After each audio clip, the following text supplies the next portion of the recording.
जय श्री राम, जय श्री राम। भरद्वाज जी ने सबके रहने की व्यवस्था कर दी। तब मुनि प्रभाव जब भरत विलोका, सब लघु लगे लोकपति लोका। सुख समाजु नहीं जाई बखानी, देखत विरत विसारहि ज्ञानी। जब भरत जी ने मुनि के प्रभाव को देखा तो उसके सामने उन्हें इंद्र, वरुण, यम, कुबेर आदि सभी लोकपालों के लोग तुच्छ जान पड़े। सुख की सामग्री का वर्णन नहीं हो सकता है, जिसे देखकर ज्ञानी लोग भी वैराग्य भूल जाते हैं। आसन शयन सुवसन विताना, वन वाटिका विहग मृग नाना। सुरभि फूल फल अमीय समाना, विमल जलाशय विविध विधाना। आसन से सुंदर वस्त्र, चंदोवे वन बगीचे, भांति भांति के पक्षी और पशु, सुगंधित फूल और अमृत के समान स्वादिष्ट फल, अनेकों प्रकार के तालाब, कुएं, बावली आदि निर्मल जलाशय। आसन पान सुचि अमय अमी से, देखी लोक सकुचात जमी से। सुर सुर भी सुर तर सब ही के, लखी अभिलाषु सुरेश सची के।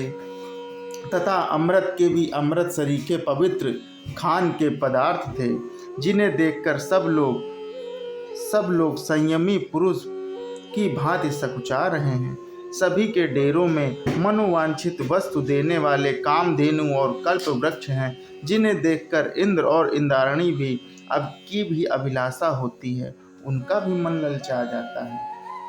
ऋतु बसंत बहे त्रिविधि बयारी, सब कहीं सुलभ पदार्थ चारी। सक चंदन वनितादिक भोगा, देखी हरस विस्मय बस लोगा। वसंत ऋतु है, शीतल मंद सुगंध, 3 प्रकार की हवा बह रही है। सभी को धर्म, अर्थ, काम और मोक्ष चारों पदार्थ सुलभ हैं। माला, चंदन, स्त्री आदि का भोगों को देखकर सब लोग हर्ष और विषाद के वश हो रहे हैं। हर्ष तो भोग सामग्री और मुनि के तप प्रभाव को देखकर होता है, और विषाद इस बात से होता है कि श्री राम के वियोग में नियम व्रत से रहने वाले हम लोग भोग विलास में क्यों आ फंसे।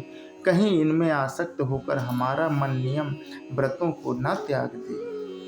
संपत्ति चकई भरत चक, मुनि आयस खिलवार। और तेहि निसी आश्रम पिंजरा, राखे भाभिनुसार। संपत्ति, भोग विलास की सामग्री चकवी और भरत जी चकवा हैं, और मुनि की आज्ञा खेल है, जिसने उस रात को आश्रम रूप पिंजड़े में दोनों को बंद कर रखा है। और ऐसे ही सवेरा हो गया। जैसे किसी बहेलिए के द्वारा पिंजड़े में रखे जाने पर भी चकवे का रात का संयोग नहीं होता है, वैसे ही भरद्वाज की आज्ञा से रात भर लोक सामग्रियों के साथ रहने पर भी भरत जी ने मन से भी उनका स्पर्श नहीं किया। मास पारायण 19वां विश्राम। कीन निमज्जनु तीरथ राजा, नाई मुनि सिर सहित समाजा। ऋषि आय सुआशीष सिर राखी, करि दंडवत विनय बहुभाषी। प्रातःकाल भरत जी ने तीर्थराज में स्नान किया और समाज सहित मुनि को सिर नवाकर और ऋषि की आज्ञा तथा आशीर्वाद को सिर चढ़ाकर दंडवत करके बहुत विनती की कि पथ गति कुशल साथ सब लीने, चले चित्रकूट चितु दीन है। राम सखा कर दीन है लागू, चलत देह धरि जन अनुरागु। तदंतर रास्ते की पहचान रखने वाले लोगों, कुशल पथ प्रदर्शकों के साथ सब लोगों को लिए हुए भरत जी चित्रकूट में चित्र लगाए चले। भरत जी राम सखा घू के हाथ में हाथ दिए हुए ऐसे जा रहे हैं मानो साक्षात प्रेम ही शरीर धारण किए हुए। नहीं पद त्राण शीस नहीं छाया, पेमु नेमु व्रत धर्म अमाया। लखन राम सिय पंथ कहानी, पूछत सकहि कहत मृदुबानी। ना तो उनके पैरों में जूते हैं, ना सिर पर छाया है। उनका प्रेम नियम व्रत और धर्म निष्कपट है, यानी कि सच्चा है। वे सखा निषाद रात से लक्ष्मण जी, श्री रामचंद्र जी और सीता जी के रास्ते की बातें पूछते हैं और वह कोमल वाणी से कहता है, राम बास थल बिटप बिलोके, और अनुराग रहत नहीं रोके। देखी दशासुर भर सही फूला, भई मृदुमहि मगु मंगल मूला। श्री रामचंद्र जी के ठहरने की जगहों और वृक्षों को देखकर उनके हृदय में प्रेम रोके नहीं रुकता है।